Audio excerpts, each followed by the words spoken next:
সবাইকে শুভেচ্ছা। ধান নদী খাল এই তিনে বরিশাল, বাংলাদেশের একটা বিখ্যাত অঞ্চল বরিশাল।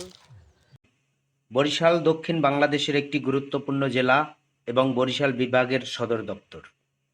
দেশের দক্ষিণে বঙ্গোপসাগরের তীর ঘেঁষে গঙ্গা, মেঘনা, ব্রহ্মপুত্র পলিজমে সৃষ্ট কয়েকটি দ্বীপ বরিশাল।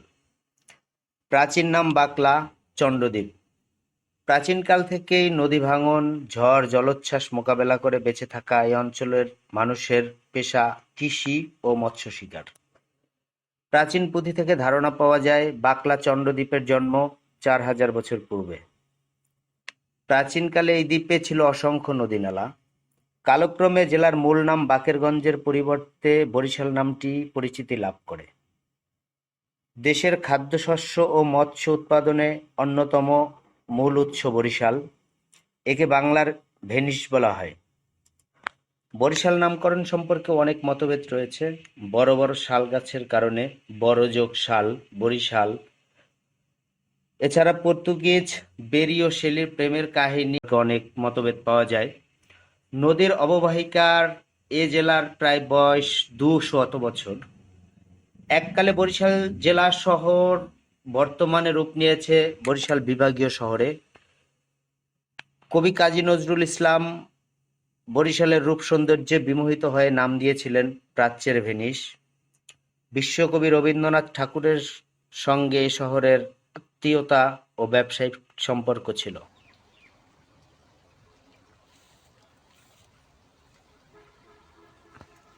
এখানে জন্ম নিয়েছেন মহাত্মা অশ্বিনী কুমার দত্ত, বাংলার বাঘ বলে খ্যাত শেরেবাংলা ফজলুল হক, সাংবাদিকতার পথিকৃৎ নির্ভীক সাংবাদিক তোফাজ্জল হোসেন মানিক মিয়া, কবি সুফিয়া কামাল, ব্রিটিশ বিরোধী আন্দোলনের নেতা অগ্নিপুরুষ বিপ্লবী দেবেন্দ্রনাথ ঘোষ, নলিনী দাস, মনোরমা বসু মাসিমা, অমৃত্য লাল দে, মহাপ্রাণ যোগেন মণ্ডল, কৃষক কুলের নয়নমণি, আব্দুর রব সেনিয়াবাদ সহ অনেক ক্ষণজন্মা নারী পুরুষ। ভাষা আন্দোলনের শহীদদের নিয়ে রচিত আমার ভাইয়ের রক্তে রাঙানো 21শে ফেব্রুয়ারি আমি কি ভুলিতে পারি গানের রচয়িতা বিশিষ্ট কলামিস্ট আব্দুল গাফফার চৌধুরী ও গানটির সুরকার ও শিল্পী আলতাফ মাহমুদ জন্ম নিয়েছেন এ জেলায়। এছাড়াও স্বাধীনতা যুদ্ধে অংশগ্রহণকারী বীরশ্রেষ্ঠ ইঞ্জিনিয়ার ক্যাপ্টেন মহিউদ্দিন জাহাঙ্গীর, বীরশ্রেষ্ঠ মোস্তফা কামাল, বীরোত্তম আব্দুস সত্তার ও মেজর জলিলকে নিয়ে এখানকার মানুষ এখনও গর্ববোধ করে। রূপসী বাংলার কবি জীবনানন্দ দাশের শৈশব, কৈশোর ও শিক্ষকতা জীবন কেটেছে বরিশাল শহরে। একইভাবে ব্রিটিশ বিরোধী আন্দোলনের অপর নেতা চারণ কবি মুকুন্দ দাশের শৈশব, কৈশোর কেটেছে এই শহরে। এ অঞ্চলে বিপুল পরিমাণ ধান উৎপাদন হওয়ায় নদী ও খালের সঙ্গে যুক্ত করেই প্রবাদ রচিত হয় ধান নদী খাল এই তিনে বরিশাল। বালাম চাল উৎপাদনের জন্য বিখ্যাত এ জেলা। চন্দ্রদ্বীপ পরগনার তৎকালীন রাজা শিবনারায়ণ এলাকাবাসীর পানির সংকট নিরসনে মাধব পাশা একটি বৃহৎ দিঘি খনন করেছিলেন।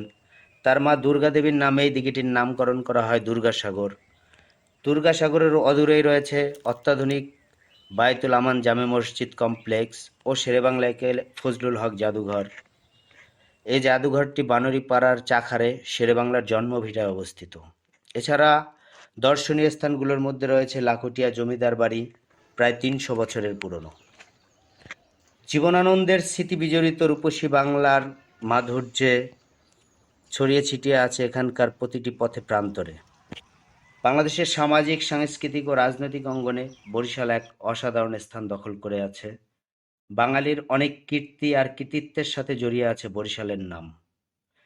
মহান নেতা শেরেবাংলা ফজলুল হক, কবি সুফিয়া কামাল, কবি জীবনানন্দ দাশ, চারণ কবি মুকুন্দ দাস সহ আরও অনেক কীর্তিমান জন্ম নিয়েছেন বরিশালে। ব্রিটিশ বিরোধী আন্দোলন, স্বাধীনতা আন্দোলন সহ বিভিন্ন রাজনৈতিক আন্দোলনে বরিশাল উল্লেখযোগ্য ভূমিকা পালন করেছে। ঘর হতে দুপা ফেলিয়া সময় করে আসুন না প্রাচ্যের ভেনিস খ্যাত বরিশালে, নিমন্ত্রণ রইল।